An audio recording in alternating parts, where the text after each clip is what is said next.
说到咳嗽的时候，很多人都觉得这不是很正常吗？在感冒的时候，经常就会出现这样的症状。不过在生孩子的时候，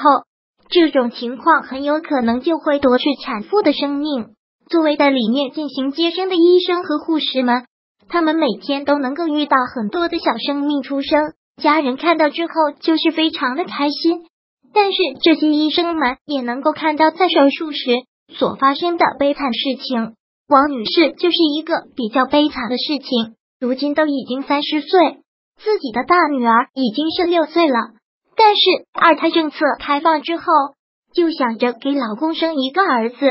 所以说就开始走入了二胎的旅程之中。王女士在怀孕之后就特别的兴奋，非常感谢自己又有一个宝宝，很多人都能够从王女士脸上看到非常的幸福。王女士生二胎，总是认为自己生过一个孩子已经有了一定的经验，所以说经常就在家里面忙着照顾孩子，也没怎么的去进行产检，最后直接到预产期的时候才自己慢吞吞的去了。王女士的第一个孩子就是顺产，因此第二个采取顺产的方法也是正常的。很多医生都说王女士真的非常厉害，顺产的时候居然都没有疼痛的呼喊。由于已经生过了一个孩子，所以说王女士对生孩子的技巧还是有点了解的，一直配合着医生进行默默的发力。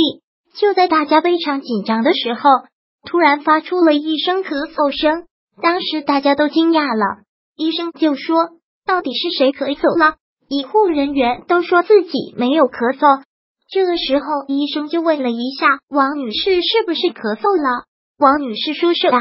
之后就又咳嗽了一声，医生就开始害怕了，赶紧通知人员来进行麻醉。也正如医生所猜测的这样，王女士确实是因为羊水栓塞而出现的这种情况，并且这种症状可能要达到80%的死亡率。咳嗽就是普遍常见的一种症状。最后王女士在医生的抢救之下，还是没有能够站起来，孩子也随她一同躺在了手术台上。如果喜欢本视频，请分享并订阅本频道，别忘了按赞哦。